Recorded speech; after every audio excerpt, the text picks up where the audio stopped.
Welcome back to Greta's Grimoire with 2 M's. Thank you for turning the page and welcome to the first Saturday special. Okay, here's the thing. I had to verify my account to be able to post longer videos like the last one. And doing so, I was presented with some of the copyright rules to read, and it kind of freaked me out for a little bit. Here's what I think I got out of it. In sum, I'm okay reading the fairy tales as long as as long as I read everything right, because they were translated and published before the turn of the 20th century and are therefore public domain. And the introduction, however, was not, because I can tell because I looked the guy who wrote it up, and he's still alive, so obviously not. So I will not be reading from the introduction so I don't get in trouble. It's a wonderful, wonderful essay. I highly recommend you to go read it if you have the capability. But I'm going to make a couple points that I did further research on, so it's not just me reading from the introduction, that I think are important. So here we go. Firstly, the Grimm fairy tales were considered low literature. As I mentioned in the first video, they were read in households and specifically to children, so were considered low literature and entertainment.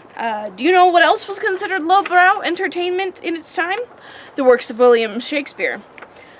So just because something isn't appreciated, not that I'm saying that either example wasn't appreciated in its time, it just wasn't considered high entertainment, whereas now, today, both examples are considered high literature and are studied very heavily in collegiate settings and stuff like that.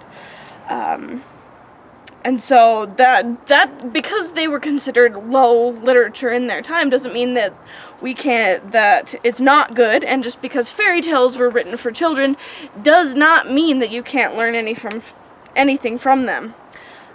Second thing I want to bring up is the idea of presentism. Let's talk perspective. The Grimm brothers grew up in a time very, very different from ours. So while there are some universal themes that I've been working to pick out, some things are a little weird when held to today's standards, like the stepmother stereotype and a lot of abandoning your children in the forest because you didn't have food enough to feed them. And so the idea of taking today's morals and standards and projecting them onto the past is called presentism. Why do I bring this up? Well, let's throw an example out there. Judging your past self with the information you have now is not only unfair, but it hurts, and it doesn't do anyone any good.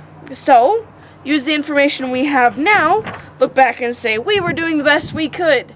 Unless we weren't, then do better now, because you can't change the past, only learn from it. And don't discriminate against these fairy tales. Not discriminate. Don't judge the fairy tales because they're not exactly up to date with high morals and standards that we might have today. And with that, this episode has reached its happily ever after. Turn the page next week to learn about the wolf and the 7 little kids, Faithful John, the good bargain, the wonderful musician, the 12 brothers, and tune in next Saturday for something special.